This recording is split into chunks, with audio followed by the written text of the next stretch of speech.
Alrighty, beautiful people. Welcome back in. Episode 30. Can you believe it? Oh, wow. Today's episode is going to be super powerful for you if you are someone that I feel like everyone can be like, yes, this is something that I do. If you are ever in the process of something and you want to know what is the best way to approach being in the process of something to receive the best kind of outcome that leads to personal evolution and allows you to tap into like the richest outcome that there is, whether it be a creative venture, a fitness journey, whatever it is that you can apply the notion of a process to, you are going to be able to apply the wisdom of today's episode to that process. And the reason why we're having this episode is because I was working out at the gym this morning and I have been on my freaking fitness journey ever since I moved to Arizona. I've been like consistent. Peter and I have been waking up at like 6 o'clock, going to the gym 3 days a week. And I've been walking. I do like Melissa Woods here and there. And I'm like, damn, like this feels so good. And like when I'm at the gym, I'm like feeling so good. I'm feeling so strong. And I'm like, what is different? Like, what am I doing different this time around that this just feels so freaking good? Even to the point when the alarm goes off, I'm like excited. I'm like, let's go freaking get it. Yeah. And then when I get there, I'm like excited too. Cause like when I reflect back on my old approach to like working out, and even when I was in like more of the mindset of like, I'm gonna be intuitive and do Pilates, like there still was this like undertone of like, ugh, gotta get this shit done. Yeah. Like you're like a should. Like you're just supposed to. Yeah. Yes. Yeah. And now I'm like really tapped into this energy of like, damn, this like feels really good. And it's allowing me to be very consistent with it. It's allowing me to like feel the results in a way that I haven't in the past. And this morning when I was working out, I had this whole revelation kind of like drop in that gave me insight into why I was feeling this way. And it was because the level of presence that I'm having within the process of working out at the gym is so high that it's leading me into this way of like accessing this innate power within me and also like this divine flow and this high frequency in the present moment, not when I'm like at the end goal of like reaching a Right. certain whatever like aesthetic with my body. Like it's not that. It's allowing me to tap into this level of like, ooh, I feel so strong. Like as I'm lifting this weight, I feel so present as I'm like on the treadmill. I'm like practicing, like tapping into my breath, being in the present moment. And I didn't even realize that I've been applying this into my time at the gym because of the consistency I've been having with like my mindfulness and meditation practice outside of the gym. I think I just naturally carried that over into like the process of working out. Mm. And I just had this whole revelation of like your degree of presence within any process is so reflective of the outcome that you're going to receive and also the way that you feel as you are achieving the thing. And this connects beautifully to what we spoke about with the goal setting and focusing on like Mm-hmm. your energy first and your frequency first. So what I actually mean by being present in the process is that when you are in the middle of doing something, the thoughts that you're having are not future based and they're not past based. They're Mm-hmm. strictly flowing towards something that is in your current field of vision or like your current reality. So, for example, when I'm lifting a weight at the gym, I'm not thinking, oh my God, like how many reps do I have left? Like, let me just get Right. this done. I'm like, one, two. And if it's getting hard, I'm like tapping in my breath and I Right. feel very different. Whereas maybe in the past when I was working out, it was like, okay, I just gotta like work out on Monday, I gotta do butt, Tuesday, I gotta do arms, like Mm-hmm. like thinking about Yeah. all these future like shoulds and checks off the list. And I think applying it to the fitness journey and thinking about it from that angle is a very like tangible way to think about it. But I started to, as I was at the gym, think about this even in like a broader sense after I was done working out. I'm like, wait, this can like literally be applied to any sort of process that you do. Yeah. It's not to say that we're not allowed to think about the future or think about the past, but it's thinking about the future in a very specific container where like the intention Yes. is to think about the future. So Yeah, for like the example, like consciousness of what yes, behind it. yeah. Yeah. Yeah, like the intention and the consciousness behind it would be like we're sitting down and doing a goal setting session. Oh my God. Yeah, setting goals and thinking about the future and thinking about the past. Maybe that involves like sitting down in a coaching session and like becoming aware of subconscious limitations and thinking about like past patterns. And you're having a very particular intention with thinking about the future, the past in that way. Mm. So this isn't to say we don't think about the past and future ever, but it is to say we think about the container that we are utilizing the time to think about the future or the past and being Mm-hmm. very intentional of when we're doing that. And I think we have a lot to talk about here and unpack, but I also do want to add before we go into more like discussion on this that when you are tapping into a state of presence within the process of what you are doing, you are accessing this innate divine flow of energy that exists within you. And this is why living in the present moment and living in the now and all of Eckhart Tolle's teachings focus on this practice because you are accessing a divine flow of energy that exists within you that gets a little bit more difficult to tap into when you're more so living from the egoic mind and attaching to thoughts of the future all the time and having anxiety and feeling like a rush to get something done in time or maybe always harping on the past and defining your now based on past experiences. It's like when we are able to be in the now, you are accessing more of your soul self, and that energy is something that is unmatched. That energy will take you places that the ego doesn't even understand or can even logically grasp. Yeah. So that's what I have to say about that. That was the big revelation I had today.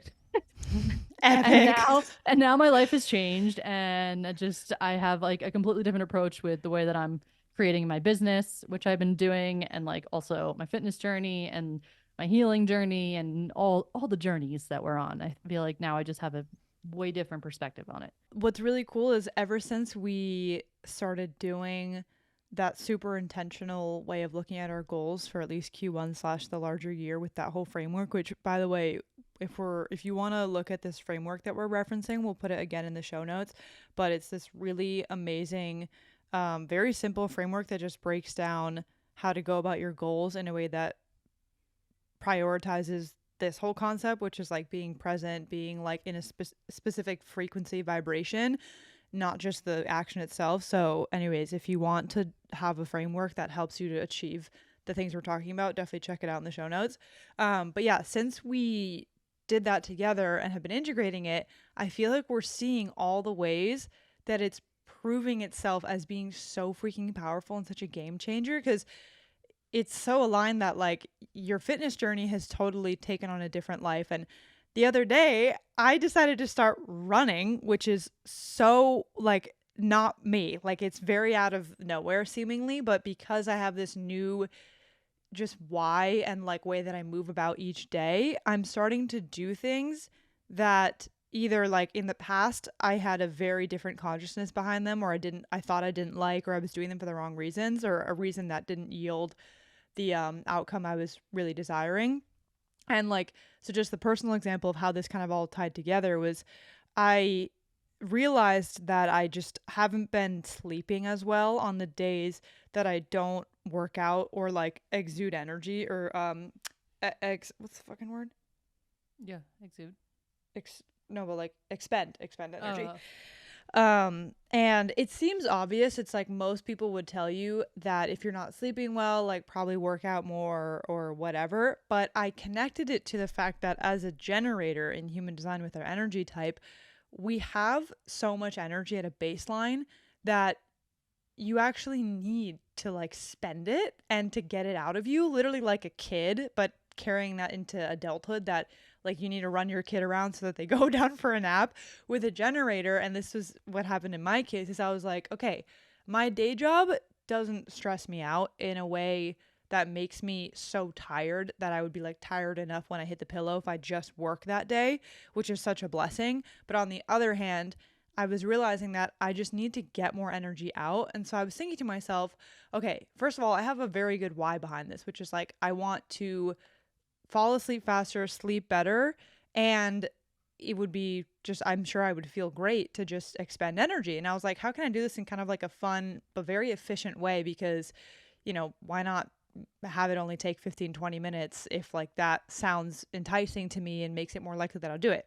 So I was like, what if I start going for runs or jogs?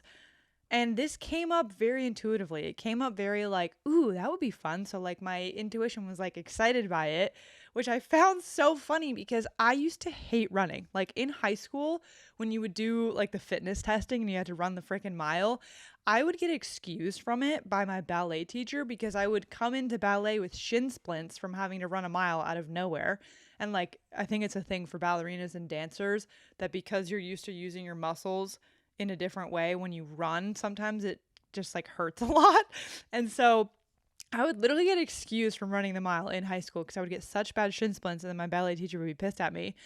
And so I like wrote off running and I never liked it. And I tried running a couple of times in college. Like I don't know. I think it was one of those things where I was doing it mainly because it's a thing that people do and there's a marathon and running is so good for you and David Goggins is fucking running everywhere and he's got it down, so like probably I should do it, right?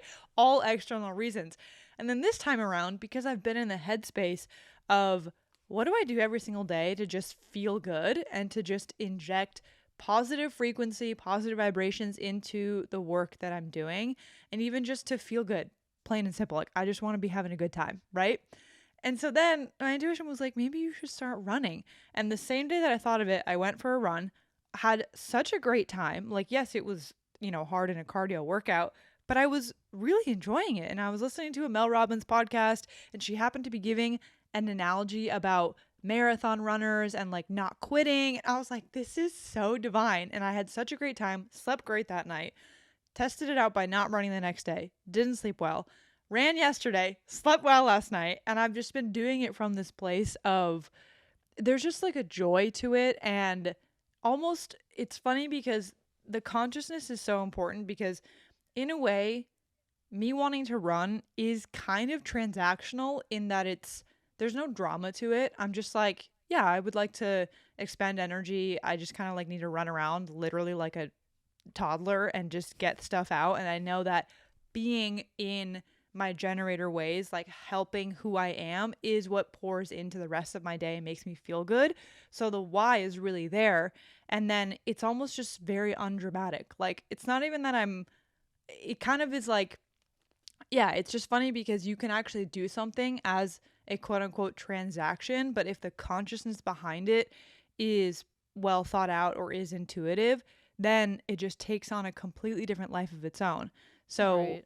it really just speaks to that same idea of like, especially as it comes to physical fitness, which is such an arena that has so much conditioning and so much shame and like shoulding and just all this stuff that makes it really tarnished and complicated or makes us not want to do it.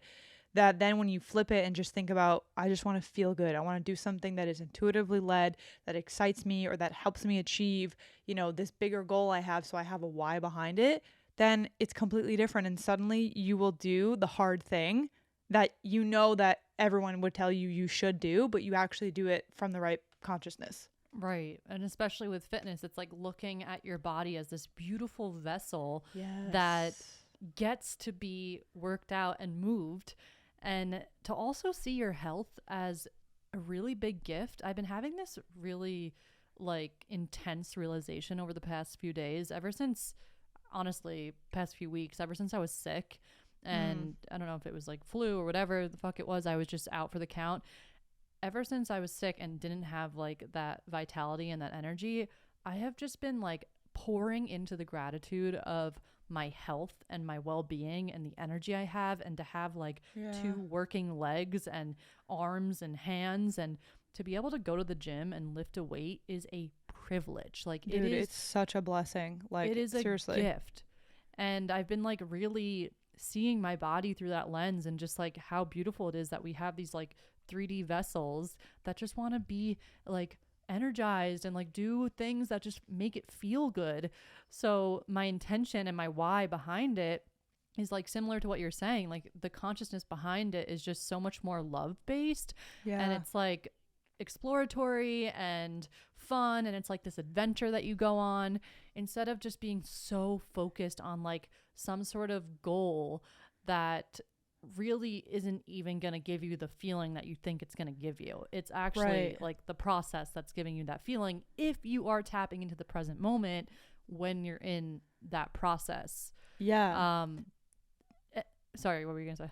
No, I was gonna tell a story that's not related to physical fitness. So if you had something more to say, continue, because this is about like the idea of how like injecting fun and taking out the end goal of it can yield like really surprising magical results. Because I listened to a story about that today. But if you have more physical stuff to say, Yeah, I guess just one more thing. Like yeah, yeah, if yeah. No, if you're carry on. listening and you're like you've been struggling with consistency with moving your body and just like working it out in a way that feels good and keeps it energized, and like you're tapping into that energy source, think about like your why, and really start to see your vessel as like this beautiful thing that wants to be moved, and you get to take care of it. It's like a freaking gift that you have this. Yeah. And if you like struggle with consistency, in what ways are like you just doing something because you think you should do it, not because Right. like you get to, like you truly get to do whatever it is that you're wanting to do. And then you take the next step of thinking like, what do I actually want to do? Like just because Yes. we're talking about how like we're going to the gym and running, it's like maybe you want to do yoga, maybe you want to go on walks in nature, like whatever that looks like to you. And it's different for everyone, and to like really think about that, because that's like half the battle is like actually doing something that you actually like. And when you Yeah. actually like it, then the process of being present in it is going to feel very intuitive. And again, it shouldn't be like a should of like I should be present here, like let me force myself to Right. be present. Like it'll be a very intuitive process when you're feeling into something that actually like your heart is calling you towards. Yeah, that was my whole past experience with things like dance and shuffling. And the reason I was able to get into shuffling and literally teach myself something that has a pretty significant learning curve is because it was so based in fun and enjoyment, and the fact that I just found it, I was like fascinated by it. And dancing is also such an insanely good workout. Like anyone knows it, even if you've been to a party and you just dance for like 3 songs, you're like, fuck, I'm out of breath. Yeah. So it's like, I think that's why it's, yeah, it just really is a huge difference to completely remove all the advice, the frameworks, the trends, the like fitness regimen that everyone's talking about, and just think about the way that moving your body that resonates most with you. And there are so many ways that we probably can't even like think of that are excellent ways to do it. Like in ways that are gentle too. They don't have to be fucking cardio based. Like there's cultures that live the longest. I'm pretty sure it's literally because what the research finds is they just walk a lot, and they tend to do like increase in elevation walking. So they're like walking up hills or like climbing a lot of steps per day, or they're doing really intentional slow movement like qigong and tai chi and these things that are very just like slow but super powerful. I mean, think yoga is not like super, intense in the sense of like moving your body a ton, but it's freaking hard. So point Right. is like, I think just taking out that idea of, oh, it has to be hard in terms of how most people would define hard, like it has to be David Goggins hard. But like, you know what, maybe dance and yoga are your version of hard because you come up against the right like story or limiting belief or resistance. Like that's also the beautiful feeling, and how it actually yields such positivity for who you're becoming as a person. Because yeah, when I dance sometimes, like I catch myself having to really, there's this teetering point before I get into a flow state where I'm thinking about how it looks. I'm thinking about how I'm not hitting the beat, or I'm thinking about, oh my God, someone's going to walk by and see me. Like all the things come up that you're kind of battling until you then suddenly have it click because you persevered and you have that why, you're enjoying it, blah, blah, blah. And then the flow state kicks in, and that's when you're present, and that's when I become literally one with the music, and I'm fascinated by the fact that my body is almost moving without me telling it to. Like, it's just that whole feeling.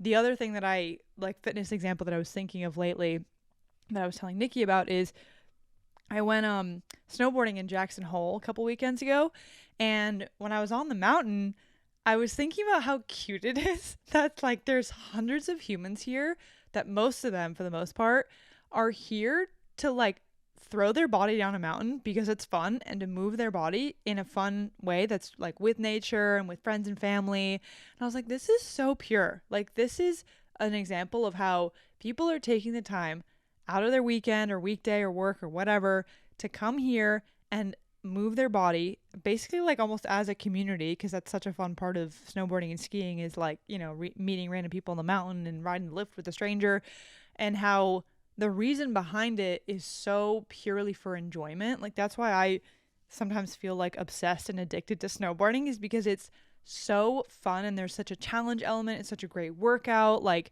my strain score is super high, but I'm like in nature. Like, all the elements are there where you're really doing it from a consciousness of, I have a body, I get to move it. Holy shit, I'm so blessed. I'm going to go down this mountain and like fall and tumble and have a fun time with it. And I really think like drawing the parallel lines between the reason why is what will translate over to you finding a relationship to movement and a type of movement that is going to yield the thing that you actually want out of it.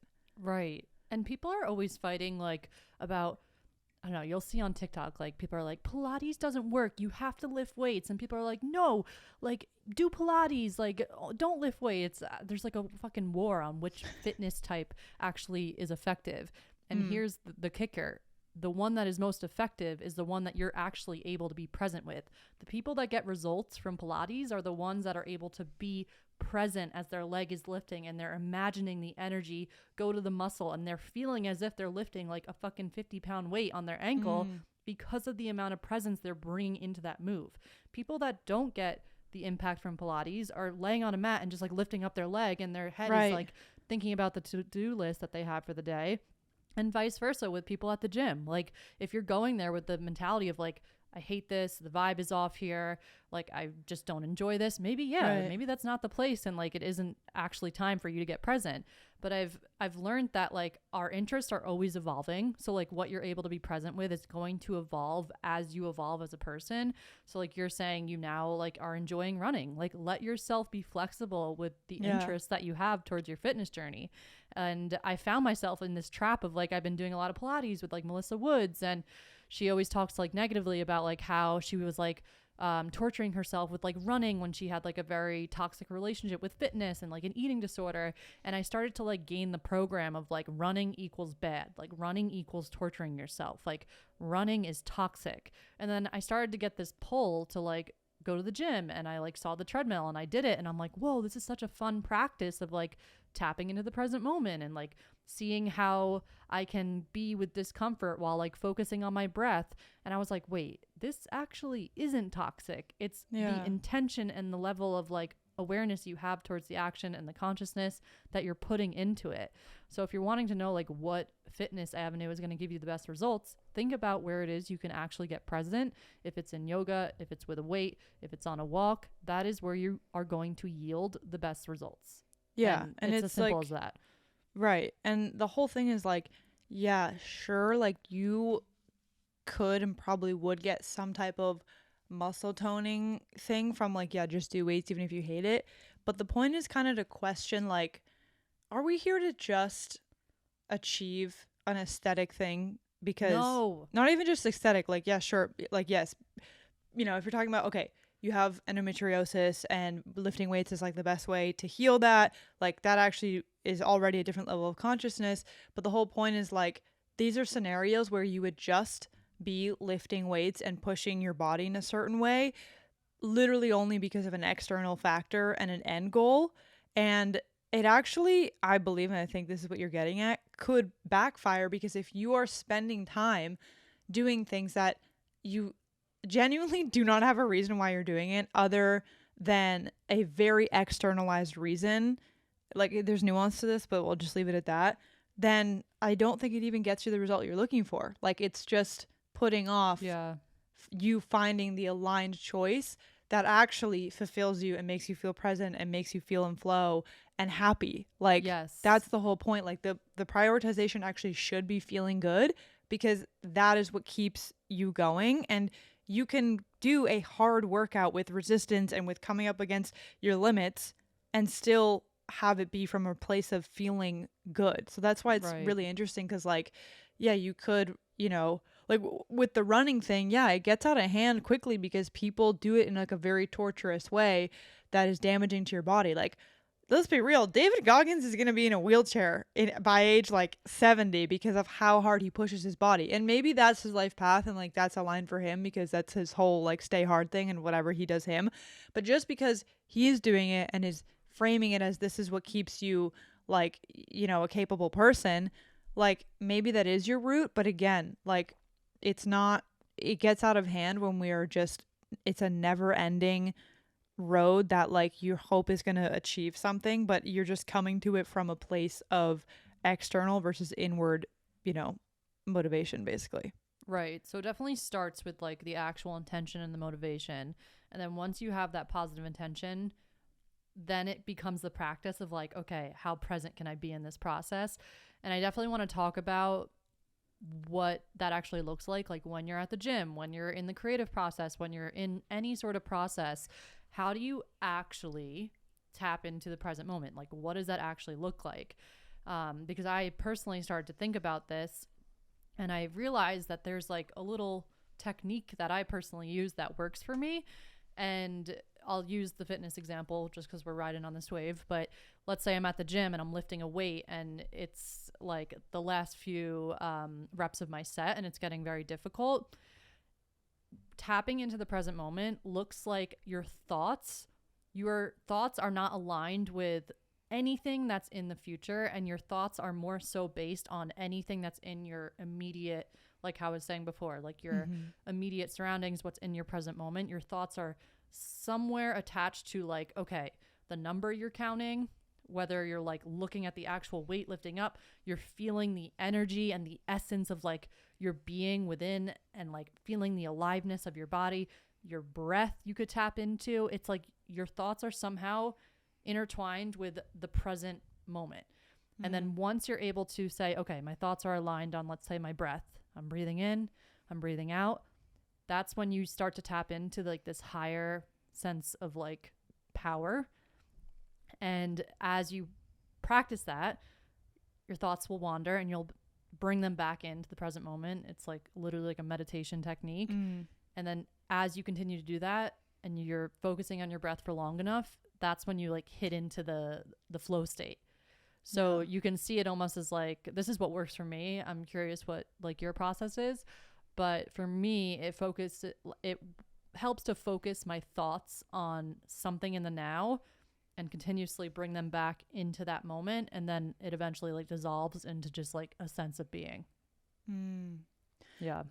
I have a question for you. I find that like one of the things that I really like about when you do get into a great flow state with working out or running or dancing or whatever, at least examples for me, is that then sometimes like I get into this very inspired state where visualizing myself and my goals and the things I want to achieve feels really good. But so my Yeah. question is, do you think I think this is like working backwards and reflecting is like when you start out by coming back to what your body is just presently doing, that then can unlock a state of inner vision and visualization that is still rooted in the present moment. But I guess my question is like, what are your thoughts on that of when, because you're like feeling good and the endorphins or whatever are flowing and you start to like visualize yourself on that stage or writing the book or whatever, of like what's your thoughts on that dynamic that tends to happen for people when they're working out or doing something physically difficult? I think this goes back to what I was saying about like knowing the container of like when you're going to focus on the future. And this is something I do. I think I shared this with you the other day. Like sometimes when I'm running and I'm in that flow state, I'll hit into like such a high frequency where all of a sudden I'm getting like immediate downloads on like that timeline. And I literally feel like, holy fuck, I'm already in this timeline. So to see it as like, okay, this is happening right now. Now I have the intention and awareness that I'm in this container of like maybe like a little manifestation moment. But the key is with any sort of manifestation work and visualizing yourself in that timeline is to feel it as if it's in the now. Right. So it kind of like combines the two practices of like, whoa, like I'm feeling this energy. And then as soon as you start to think about the future, it's almost like telling yourself like that already is right now. Like, yeah, because that's what it kind of feels like is I've had that same thing. I feel like it tends to happen for people when they're running too, because it's such a like, you're just like looking out into like the fucking random street that's at the outside the window of the gym or some shit, especially if you're like on a treadmill, and you're just all of a sudden are watching like this movie of yourself, but it feels so good because you're pairing the emotion with the visual, which is why it's such a powerful manifestation practice, because it's rooted in the present moment and in the feeling you have just conjured up through your own doing that is like convincing you that you can do it. And so I think that's why it's a different type of future, envisioning. It's not future tripping because it's completely based in like belief in self and like I'm going to do it and I am doing it. I am that powerful person. Like you're pairing up the emotion. So that's what I think is interesting is I think that is actually unlocked by the process of becoming so present in the body and in, how powerful you are and in the strength and whatever, that unlocks a type of visualization that is rooted in the present moment, even though you're visualizing something that in theory is like off in the future. But the point is that you're thinking about it in a state of belief and that there's no doubt in your mind that it can happen. I feel like there's almost these like micro containers of when you're thinking about more future based things. Like, for example, something I do at the gym is when I know I'm on my last set and it's going to be like a little harder because I've been doing 2 sets already. Before I start, I'll set like a little 30-second container for me to visualize myself doing it. And I literally close my eyes and I like see myself completing the entire set with all the reps to like the fullest strength that I have. And then I close that container and then I return back into the present moment. And then I tap into like that energy in the actual process. And that is science based in that it works because they've done all these studies on it's like they have 2 groups and one just goes ahead and plays basketball and the other one visualizes themselves playing basketball and then scoring or something. Yeah. And the group that visualizes like literally performs as well, if not better, than the other group. And they've done like other examples too where they have piano one playing, group. Right? What is it? Oh, I thought you were going to say the other example that Joe Dispenza talks about. Wait, what is it? Because practicing playing piano.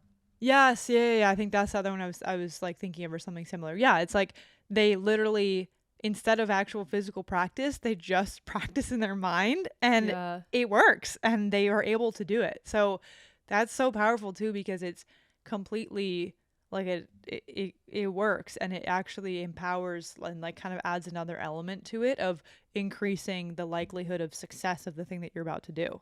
Right. It's almost like it's a dance. Like you have to know when you're in the process versus when you're in the preparation or when you're in the planning or when you're in the reflection. Like these are all titles that kind of carry the energy of that specific container or time, and to know when you're in that container. So I feel like a lot of the suffering we experience in our life is because we are in a container of doing the thing and being in the process, but we're thinking about the future. Or we're in a specific instance where we're like meant to be having fun and being in the present moment, but we're in the past. So it's like learning that dance of like, okay, this is like right before I'm going to do a set or like right before I'm going to go into a creative process. Like, let me visualize like what that's going to feel like. And maybe for 3 minutes right before that process, you're in more of a future-based thinking. But it's like know when to switch and like know when to do that dance and to have that balance of like, okay, I'm thinking about the past now to like reflect and release and to feel an emotion. And now I'm in the now. And this is just like such a beautiful teaching to really practice. It's an ever evolving practice. I feel like you never like ace it and you never really want to because that would just take the fun out of life. Like, it's just a dance. And you're not going to be perfect at it.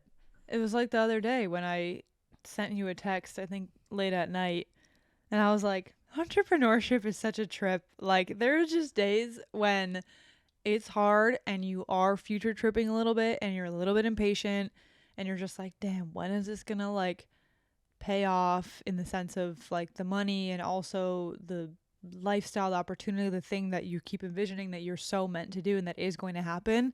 But like you get a little caught in being slightly averse to the present moment and wanting more to be in a different one. Mm. And that's why it's a dance, because it's very normal for it to come up. And I was realizing the other day that I was taking the shame out of me feeling that way, because I was like, this is fine. Like, it's okay. This is literally part of the process. Like, you are in that part of the journey where there are days that feel like you're just not making progress. You are making progress, but it feels like it's not. And you're in your old office setting and you want to be in the different one. And you're just so excited for the future vision that you know is coming, but you're a little like, just not there yet. And I just had realized, and I was talking about this with you, just like, taking the shame out of that feeling coming up, and then it being a great reminder of like, come back to the present moment. Like, how can you come back to the process? How can you reaffirm the why and like have that drive you back into this moment and into the work and what you have right now, and not, just push yourself away from the incredible gift that it is to be where you are right now. But yeah, it's a fucking dance, because you're gonna have the day that you are just not thinking about the present moment and you're future tripping and you're like, I just want to get there already. And it's a very normal feeling, and it's the thing that I think triggers us in a positive way to come back to where we are now and to double down on, no, this, like, the process is where the beauty is, and I do want to be in this. And it just like really brings you back to the reminder of why you're doing what you're doing. I think what you said about removing the shame is so important, because it is divine that you're feeling that way, because it's essentially like your soul putting up a red flag of like, okay, this is the exact place that we get to work on cultivating this emotion actually in the now. Like feeling a sense of impatience because we believe the outcome's going to make us feel more worthy or abundant. It's like, whoa, my soul's literally telling me through the emotion of impatience or like feeling discomfort that I actually get to like focus on cultivating this in the now. Yeah. And it was so divine too, because I've learned so much from learning about what my biggest gift in human design is, which is also basically like a big theme or purpose that you will explore in every aspect. And for me, it's what's kind of coined as the love of achievement, or wanting to provide for yourself.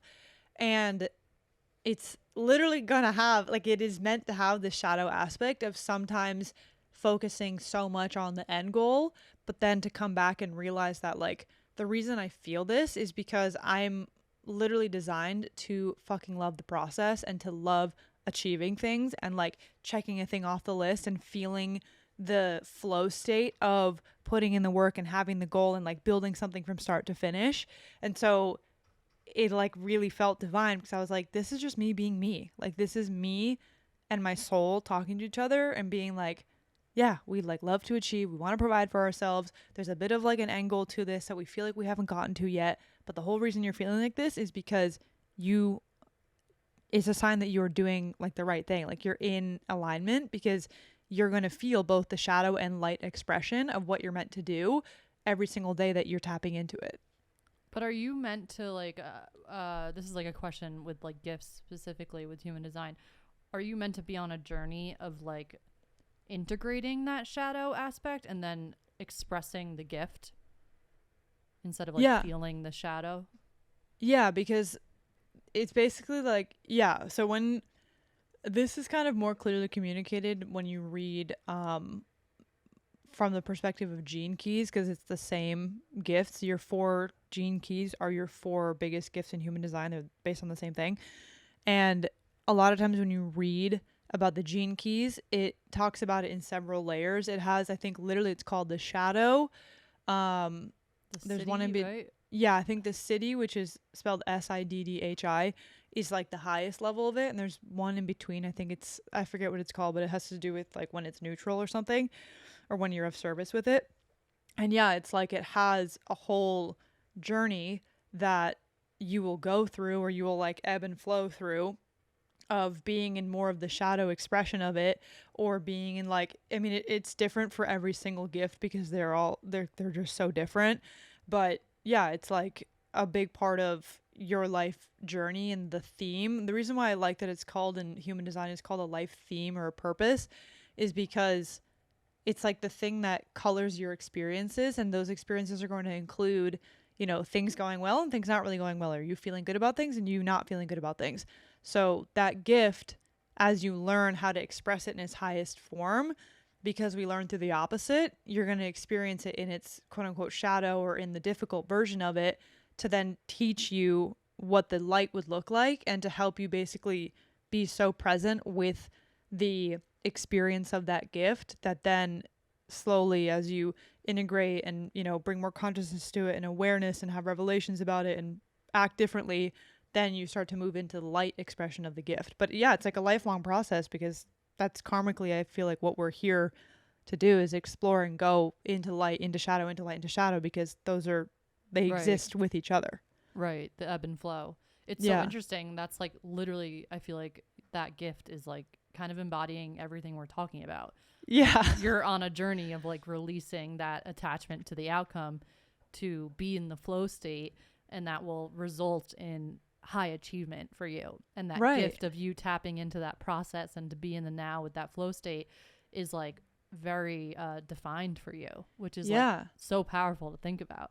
Yeah. And even like helps me to take any shame out of the fact that, like, no, my soul is literally here to like fucking enjoy the grind. Like, because that's the thing is sometimes in, you know, we get certain conditioning that would make us think that the gift we have or something that we are so naturally inclined to is like wrong or not good, or no, in the new paradigm we don't do that. And it's like, no, your soul is actually designed to do its own thing. And for me, I had a period of time where I felt bad about like the fact that I am kind of like a natural grinder. Like, I really enjoy that. And so it's helped me to take the shame out of it and to be like, no, this is my strength. Like, this is actually my soul speaking. It's not that I've been like ego conditioned into working hard. Like, no, that's who I am. So it's really beautiful, because I'm coming to see is like for everyone's gifts, there's an element of that where you're meant to kind of be living by the conditioned version of it, and then to go through a process of embracing it as being designed for your soul. Right. That's really powerful. I love hearing about that. It's making me want to look more at my gifts and like see what those top four are. Because Mm. right, the four that are in the life theme are like the most defined for you. Is that how it Yeah. is? Yeah, so it's like the four of them together define what they call your theme or purpose, but the number one really to look at is, in human design they call it your sun personality, and that's just because, like with astrology, there's certain like elements that end up in the sun sign. So in human design, there's a certain gift, or you would call it in gene keys a gene key, that is, I think the stat, or I don't know where this really comes from, but in theory, it's like 70% of who you are. So those four numbers make up really the most of you. You have a ton of other gifts. There's like fucking 20 that you have, and they all play an element, but the first gift in the four numbers is the biggest one, what you would call the sun personality, that will really be present in all areas of your life, and is the area that you're going to experience the most like lessons and revelations and all that stuff. Whoa. Okay. I definitely want to check that. I went to go check and I'm Yeah. like, fuck, my phone is recording. But I'm going to look after. Yeah, it's really really interesting, cuz especially after you like are really quite into the self-discovery process, it just starts to illuminate the real like specificity of what your soul is here to explore. And yeah, I just have found it so comforting, and also so just like to figure out and see kind of like a grander purpose to your life, I think is just very divine and helpful. And yeah, I really like looking at them in gene keys, honestly. I think you've like read a bit about yours in gene keys, and the language used in that is really really helpful. Yeah, you had that book on your phone, right? What is that Yeah. called? Is that just literally called Gene Keys? Yeah, the thing there's It's like by different Robert what's his name? Richard Oh, Richard. Gr- shit. Richard Green? Fuck. Gene Keys. Richard Rudd. Richard Rudd? Richard Rudd. Yeah. There's a couple, there's the book that outlines all of the keys, and then there's one book called like The Golden Path, and that's about how to like integrate them or learn about them or go through the shadow into the city. But yeah, there's a book that just explains all of the keys, and like you can read even other people's ones.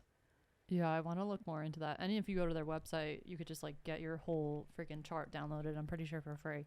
Yeah, it gives you an overview of them, but it doesn't go like completely into depth of the key because there's a lot. Like in the book, it's like several pages explaining the key itself.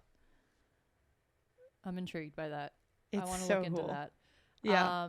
The next thing I wanted to discuss with this like process of being present within the process is more so on the topic of like creativity, because when you are in the present moment of the process itself, like how I said before, you're accessing that divine flow of energy, and it pretty much is sourcing whatever it is you're needing in that moment. So if you're in a creative process, you're going to channel creativity. If you're in a fitness moment, like you're gonna channel inner power and strength in order to complete that task or whatever it is the process is.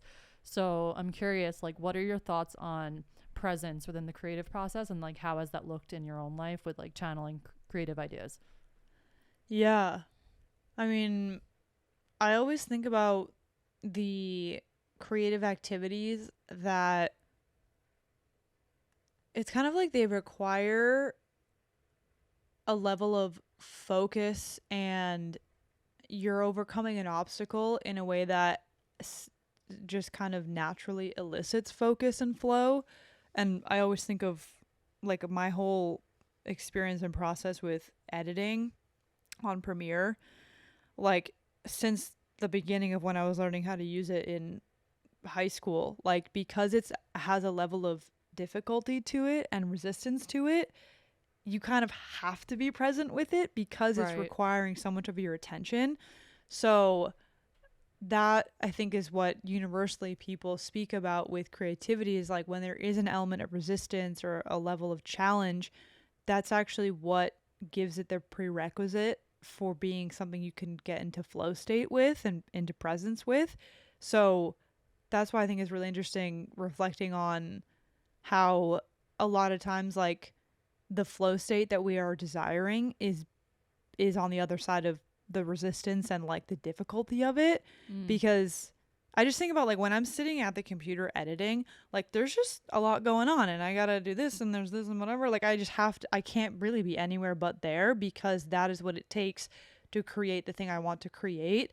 And there is a kind of a beauty to when you're doing something maybe like technical, or you got to have the right like pencils and the paintbrushes, or it requires focus to get into it. But even when it's more simple like channeling, there's still an element of training yourself and like using those practices to get into the moment of like listening to your or tuning into your breath and feeling your feet on the floor, and just or even putting music on, like just creating the environment that it takes work to get into flow. And I think that is what is so interesting, is oftentimes the like if we're not heavily seasoned into what it feels like to be in flow, I think the word flow makes you think it's supposed to be just like easy and chill the whole time. But actually the thing that makes you most in flow is when there is like a level of focus and difficulty and obstacle to get over. But once you get over that hump, it's like that pure, sort of feeling of enjoyment despite the difficulty. Yeah, because that discomfort is pushing you to be in the present moment where Right. you access Yes. the divine flow. Yes, Like, exactly. That's exactly it. Like when people get runner's high, it's because they have hit a point in their run that feels so difficult where you have no other option but to disconnect from the future-based and past-based thinking. You go into Right. the present moment and then you access that divine flow. So for some people, accessing that flow state may feel more difficult because they haven't attuned like their particular practice of like being able to disconnect from the mind. But like Right. if you, for example, know the things that you have to like set up, and like the tea that you make, and like I don't know, if you're making like a specific drink or whatever it is, like your setup for like your editing process, like those are the things that help you like get in the present Right. moment.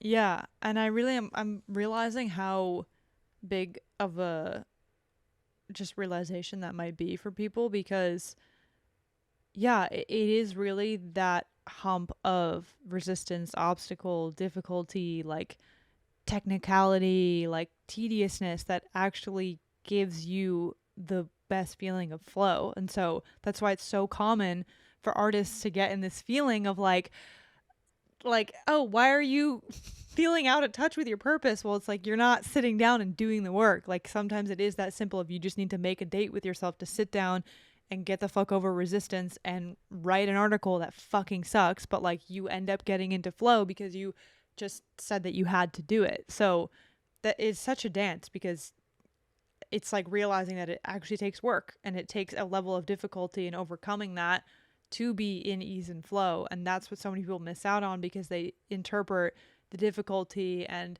the need of focus as, oh, this must not be aligned for me. Oh, I'm not good at this. It's like, no, it's just you gotta get over the hump. Yeah, practice being in that flow state. This is reminding me of the divinity of this process and how we were speaking before about like it becomes more about who you are becoming in the process of the Mm, creation. And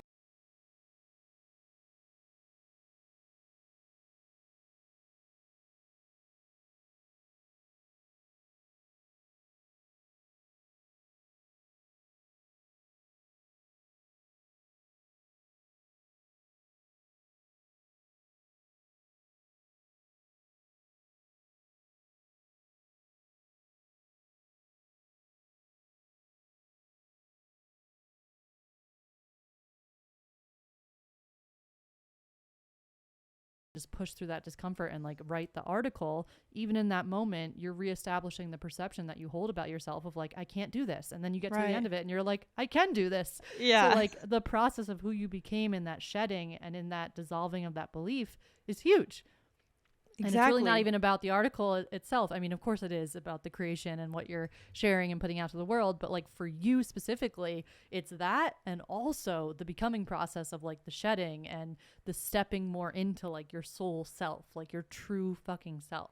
Yeah. Yeah, it literally is the whole thing you were saying at the beginning of like the reason people harp on the process and everyone is like, it's all about the process. It's the journey, not the destination. Like, it's for a reason. It's because it's all about the person you're becoming in it. I was literally listening to a Mel Robbins podcast yesterday where she was talking about how her son got rejected from his dream school. And so, because of that, he only had like 11 days to finish out applications for his backup schools. And the kid was just like thinking about, or the parents were asking him, you know, okay, let's reconfigure here. What do you actually want? Do you actually want to go to school? Like, do you want to do these applications? Like, how are you feeling? Whatever. And the kid was like, you know what, like this is gonna suck, but I'm gonna do these applications because even if I, you know, don't get in or whatever, the person that I want to be is the person who finishes what he started and who like does the Mm. application or does the hard thing. And that's how Mel was framing it too of I think the advice that maybe she was giving him was like maybe it's not even actually about the application. It's just about who you want to be and how you want to feel and the person you want to become. And that usually gives us kind of the additional motivation to do the hard thing that we know we like probably kind of want to do it, but there's just doubt or resistance in the way. And yeah, it is literally the proof in the pudding of like the whole point is the process because that's how you become a successful person by like Right. feeling good and honing in on that moment. It's even more of like an unbecoming process. I feel like this is something that's said a lot too, that True. I feel like we should add like this caveat of like it truly is an unbecoming process because when you're faced with that discomfort and you're leaning in and you're tapping into that flow state, the shedding and the dissolving allows you to shed the old self, the ego self, and then you're becoming more of a expressed authentic like soul based version of yourself, Mm-hmm. which is more of an unbecoming process, an unlearning process to really Yeah. tap into like the true essence of who you are. And I love these kinds of like conversations because you just like come down to this like core principle and fact that like we are all so fucking powerful. And I feel like you and I have really been reminding this of this to each other over the past few weeks, just because we have been like taking new steps in our business and really like imagining this like future when we're setting up our goals and talking about manifestation. Like we are really tapped into like that higher frequency, and it just like you gotta remind yourself like every fucking day how powerful you are and how limitless you are and how much you can actually create and do in this world. And for anyone listening, if you're like, fuck, like yes, like I have that thing that I want to do, or like that process that I want to lean into, but it just feels hard, good. Fucking good. Yeah. Jocko Willing. Good. It's meant You to hate be, it? Good. No, it's meant to be like this fun journey. The way Yeah. I see it is that you have like a desire that comes from your heart, and then that aligns with the exact fear, discomfort, which aligns with the exact limitation and belief that's wanting to be dissolved, which brings you on an entire healing journey that brings you to the freaking outcome. And then on that whole journey, you're like, oh my God, I'm feeling so good. I'm relieved of this limiting belief. I'm tapped into my abundance. I'm feeling so powerful. And then it's not about the outcome. You get to the freaking outcome. You're like, this feels amazing too, but like, I'm just going to celebrate this. It's like the freaking cherry on top. And like, that's the whole fucking cycle. Every time you have a desire in your life, see it as that path and allow yourself to be in that state of like presence with that freaking journey, even like the spiritual journey itself. Like how can you tap into presence with that process as a whole, and then go into like the micro processes that are needed within that and like practice presence there. It's like a true art form. Yeah, seriously. What I was pretty excited to find out on there's this YouTuber named Ali Abdal. I think I've probably sent you some of his videos. He's like a productivity guy. He has like tons of advice on Notion. He used to be a doctor. Now he's an entrepreneur, YouTuber. Yeah. And he just came out with a book called Feel Good Productivity. And I love when people who are like on the surface, their industry or their niche is not inherently, spiritual or obviously spiritual or whatever. And they talk about these principles that are spiritual and speak to the themes that we like to talk about. Because I was just watching his video where he announced that his book is finally done. He was like explaining in like 2 sentences what the book is about. And he was like, this is literally about how everything you think about productivity and getting shit done is not actually about that. It's about, he was like, this book is that I figured out if I want to get things done, I just need to feel good and I need to have fun and be present with it. And I was like, yes. And he was new paradigm, baby. Yes. And that's why it's so cool is like, the reason I bring it up actually is because I wanted to make a point that this is not just a, like spiritual woo-woo idea. Like, no, this is like this guy has been researching productivity. Like he reads so many books on productivity. He researches it. He used to be a freaking doctor. Like he started exploring productivity because he was burnt out and felt like he couldn't accomplish the things that he wanted to accomplish because he had a side hustle while he was still a doctor. And when he started a YouTube channel, like he just had so many things he wanted to be able to get done. And so as someone who basically has been able to speak to the research and to the more, tangible, like this is how you get from A to B, for him to write a whole book and how he's just come to this big realization that productivity is not about like how many things can you cross off your list, and success is not that either. He like posted this quote on his YouTube page. It was like, success does not lead to feeling good leads to success. Yes. And it's the same thing as that other quote that we love from the other day of success is not busyness, or success is consistency of vibration, not busyness. And it's just the same idea. And I just loved seeing him talk about it because he has a really big audience, and it's so many people who are these entrepreneurs, these doers, these people have these dreams that they want to accomplish, and to be speaking about it from a place of start with feeling good and being present, having fun with it, and figuring out that like it is not the dangling carrot of success that's going to make you feel good. Like it's figuring out how to do that right now. And I was like, yes, like this is what we need. Burnout literally is caused from being in a future-based thinking when you're in the process for too long of a time. So like you will really lose your energy because you're not tapped into that life force when you're present. If you're in the process of something and you're always thinking about, I need to like make this next paycheck, I need to get this next raise, I need to get this done, I just need to get this out the door, that type of thinking when you're in that process is going to lead to burnout. And this is the post that I made on my Instagram the other day of like how to access like a never ending reserve of like energy towards the things that light you up or the things that keep you in alignment. I'm talking about like how to access consistency with like your spiritual practices.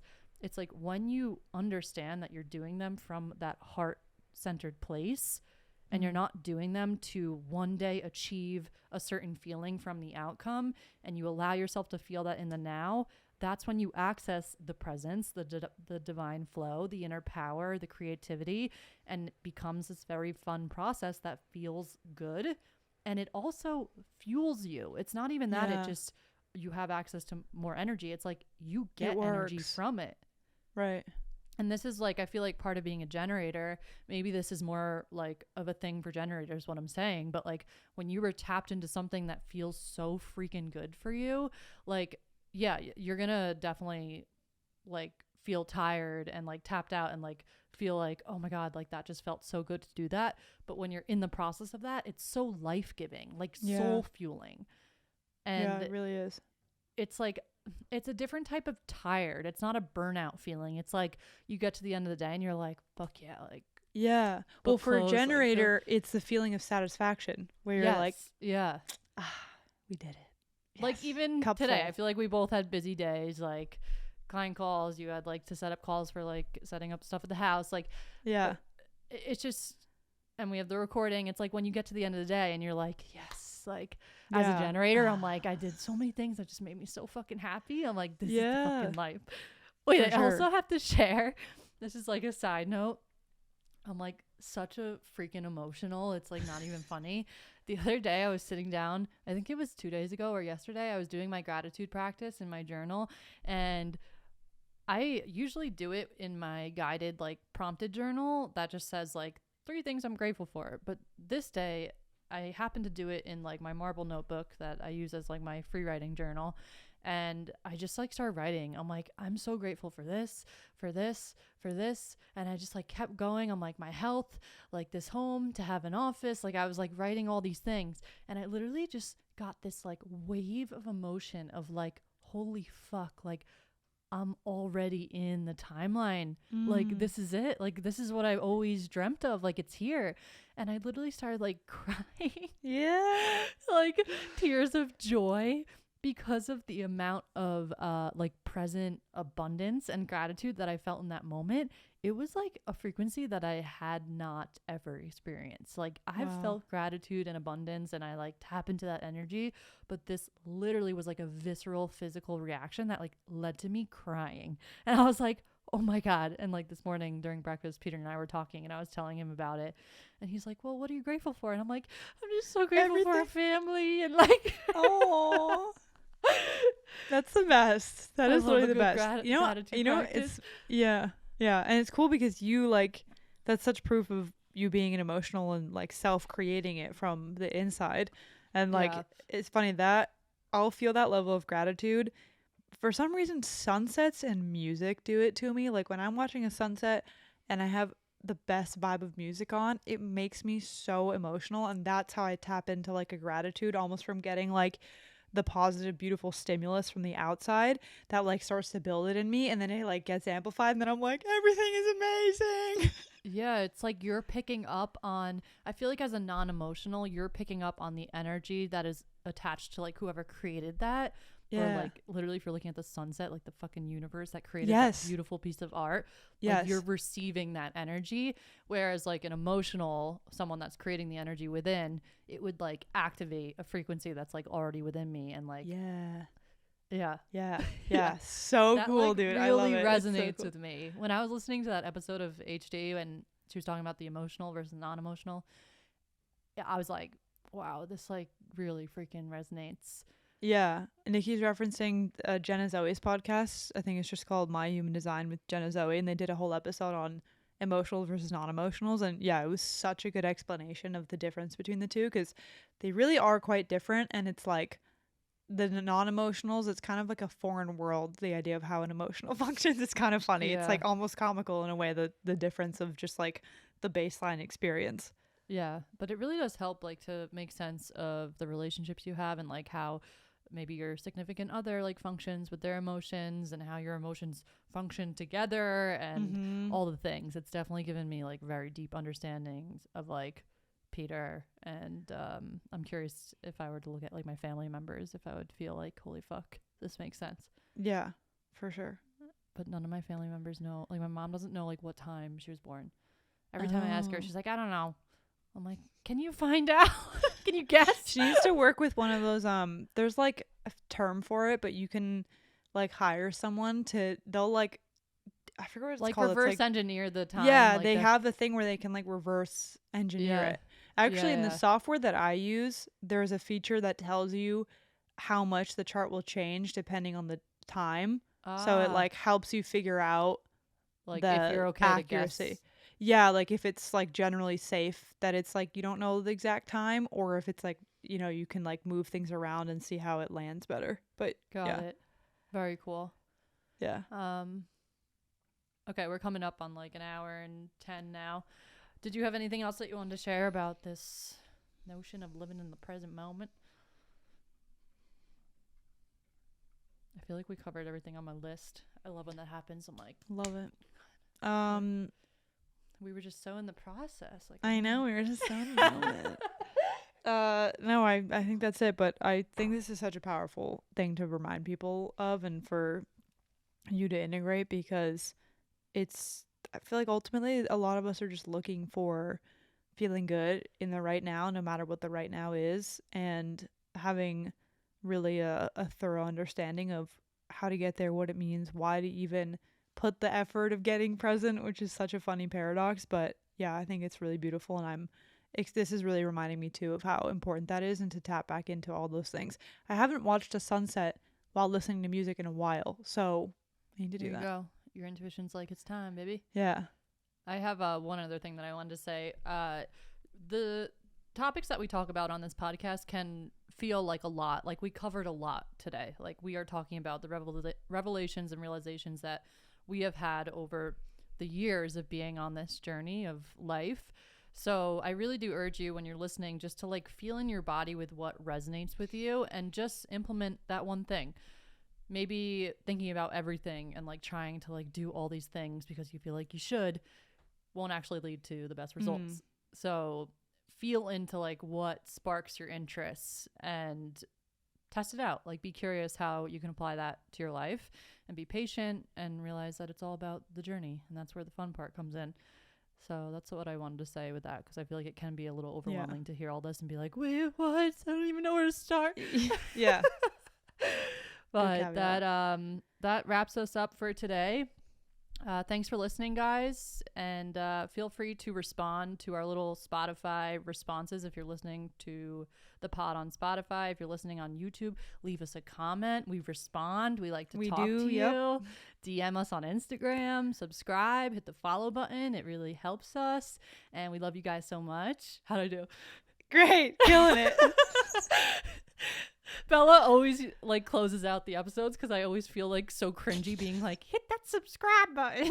Nah, you gotta do it, because it's like, it's also like maybe you found us randomly and then you're like, oh, I like this, but you forget to hit follow, and then you miss the next. Like, you gotta get in here. You gotta get the notifications and all the things. Yeah. Plus, also, honestly, just on like a real level, this is what helps this show get even more epic. Like, Nikki, I almost just called you. I was just literally did not call you by your name. That was weird.